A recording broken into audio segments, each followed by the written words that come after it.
Welcome back.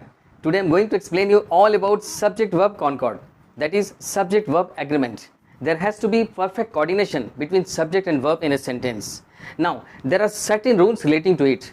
These rules need to be gone through. These are nothing to be cramming all about. ये कोई cramming की बात नहीं है, रटने की बात नहीं है. ये rules understanding based है. अगर आप इसे अच्छे तरीके से समझ लेते हो तो डेफिनेटली आपको ये बहुत ही आगे काम आने वाला है. आपके राइटिंग स्किल में आपको आप मार्क्स बढ़ सकता है और ग्रामेटिकली जितने एरर आते हैं और ग्रामर में जैसे एरर फाइंडिंग है या itself subject verb agreement based questions आते हैं उसे आप आसानी से सॉल्व कर पाएंगे. तो इससे रिलेटेड कैसे क्वेश्चंस आते हैं और कैसे आपसे सॉल्व कर पाएंगे, इससे पहले इसके नियम को जानिए. और मुझे पूरा विश्वास है इस वीडियो को अगर शुरू से अंत तक आप देखते हैं तो डेफिनेटली आप सब्जेक्ट वर्ब एग्रीमेंट में कमांड कर पाएंगे. So let us see the rules relating to subject verb agreement. Let us see the first rule of subject verb concord. The rule goes like this: singular subject carries singular verb and plural subject carries plural verb. जैसा मैंने यहाँ पे लिखा है, अगर आपका subject singular है तो वर्ब भी सिंगुलर होगा. सब्जेक्ट सिंगुलर तो समझ में आता है, पर वर्ब को सिंगुलर आप कैसे बनाएंगे? वर्ब प्लस एस या ईएस लगा के आप इसे सिंगुलर बना सकते हैं. और अगर नॉन एक्शन वाले वर्ब हैं तो फिर आप ईज आएगा या फिर वॉज आएगा, डिपेंड करेगा ये टेंस कैसा है, tense of the sentence, tense of the verb, और डिपेंड करेगा सेंटेंस कैसा है. तो अब देखिए मैंने एग्जाम्पल यहाँ पे लिखा है, Raman sings well. What you see here? Sings. S is added here because Raman is singular. Similarly he studies at night. वो रात को पढ़ाई करता है. What you see here? He singular है, इसीलिए मैंने यहाँ पे एस ई एस लगाया और इसे सिंगुलर बनाया. तो अब देखिए plural subject carries plural verb. They play chess. ये प्लूरल है इसीलिए मैंने इसे प्ले लिखा, एस ई एस नहीं लगाया. The next to that, his friends like fast food. अब देखिए सब्जेक्ट प्लूरल है इसीलिए आपने इसे भी प्लूरल बनाया simply by taking away S और एस विद द वर्ब. अब देखिए we believe in God. Believes नहीं लिखा है बिकॉज ये प्लूरल है. Well there is one exception to this rule. Exception क्या है? आई सिंगुलर है लेकिन फिर भी इसे प्लूरल के जैसा ट्रीट करते हैं. आई एक एक्सेप्शन है. अगर आप आई को छोड़ दें तो बाकी के साथ सारे वर्ड्स के साथ ये नियम अप्लाई होता है. So this is how I explain you the very first rule of subject verb concord. Now let us go ahead and take a look at the next rules. The second rule goes like this: when the two subjects are connected with and, the verb will be plural in general. But if the two subjects are connected with and also and they stand for one thing, then in that case the verb will B singular. जैसे मैं बता रहा हूँ इसे clear करता हूँ. ये कह रहा है कि दो सब्जेक्ट अगर एंड से जुड़े हों तो आपका जो वर्ब होगा ये प्लूरल होता है इन जनरल. लेकिन अगर ये दो subject if stand for one thing अगर एंड से जुड़े हों लेकिन फिर भी कोई एक चीज़ को दर्शाते हों तो फिर ऐसे हालत में आपका वर्ब सिंगुलर हो जाएगा. Let us see the example here.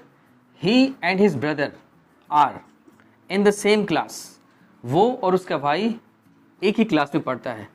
आपने देखा यहाँ पे वर्ब प्लूरल है because these two subjects are connected with and. तो ये प्लूरल हो गया. जिस सब्जेक्ट प्लूरल हो गए ये वर्ब भी प्लूरल हो गया. This is very simple. I have taken the second example in the same way. Rahim and Nitish play chess. चूंकि ये सब्जेक्ट दो सब्जेक्ट एंड से जुड़े हैं इसीलिए आपका वर्ब जो है वो प्लूरल है. इनफैक्ट एस और एस नहीं लगा हुआ है.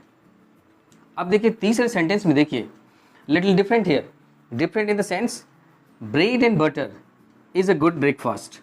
अब आप देखिए bread and butter is a good breakfast. ये दोनों सेंटेंस और ये सेंटेंस ये डिफरेंट है. ये सेंटेंस डिफरेंट है. Different in the sense bread and butter they stand for one thing. Compound subject बन जा रहे हैं ऐसे. तो ऐसे हालत में आपका वर्ब हमेशा सिंगुलर होगा जैसे मैंने यहाँ पे इज लिखा है. Similarly rice and curry is a healthy dish. ये मैंने लिखा है slow and steady wins the race.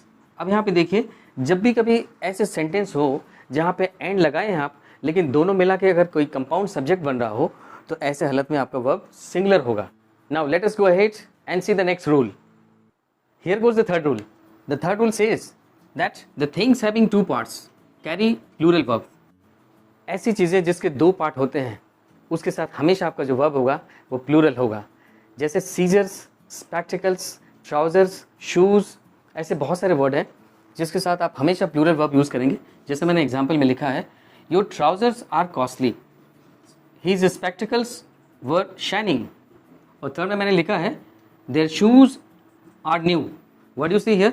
I have used plural verbs in almost all the sentences. I have written 3 sentences and in all the sentence I have used plural verbs. Simply because the things having 2 parts, trousers, spectacles, shoes, there are many other words with which you will use plural verb. हाँ, अगर ऐसे हालत में अगर आपने a pair use किया तो फिर वहाँ पे verb singular हो जाएगा. जैसे मैं यहाँ पे लिखता हूँ a pair of shoes is thrown there. Just take a look here. I am talking about a pair. एक जोड़े की बात कर रहा हूँ तो verb singular हो जाएगा, क्योंकि आप एक जोड़े का मतलब है आपका subject भी singular हो गया. तो ऐसे हालत में आप singular verb यूज़ करेंगे. अदरवाइज जो मैंने यहाँ पे ऊपर लिखा है things having 2 parts, जिसके 2 पार्ट होते हैं, उसके साथ आपका verb हमेशा plural होना चाहिए. Now let us go ahead and see the next rule. The next rule says that when the 2 subjects are connected with the words like as well as, together with, along with, in such cases the verb should agree the first subject. देखिए example, he as well as his friends plays in this field. अब देखिए ये first subject है और ये जुड़ा हुआ किससे, as well as. ये देखिए 2 सब्जेक्ट है, he और his friends. ये किससे जुड़ा हुआ है, as well as से जुड़ा हुआ है. तो जब ऐसे केसेस आएंगे तो ये जो वर्ब है ना, ये एग्री करेगा द फर्स्ट सब्जेक्ट. क्योंकि यहाँ पे ये सिंगुलर है इसलिए मैंने प्लेज लिखा है. अगर यहाँ पे प्लूरल होता तो यहाँ पे मैं प्ले लिखता. तो देखिए he as well as his friends plays in this field. आपको हमेशा ख्याल रखना है ऐसे सेंटेंस में जब भी कभी 2 सब्जेक्ट, किसी सेंटेंस में 2 सब्जेक्ट एज वेल एज से जुड़ा हो तो आप हमेशा आपका जो वर्ब होगा वो फर्स्ट सब्जेक्ट के हिसाब से होगा. अगर यहाँ पे कोई नाम होता तो भी आप प्लेज ही लिखते. अगर यहाँ पे कोई और दूसरा ही की जगह पे सी होता या कोई अगर अदर थिंग्स होता तो भी ये लिखते. लेकिन अगर आई होता तो आप एस नहीं लगाते, बिकॉज आई एक्सेप्शन होता है, जैसे मैंने पहले बताया है. अब देखिए दूसरे सेंटेंस को देखते हैं. She along with her sisters lives there. अब देखिए ये एक सब्जेक्ट हो गया और हर सिस्टर्स एक सब्जेक्ट हो गया. किससे जुड़ा हुआ है, अलॉन्ग विथ से जुड़ा हुआ है.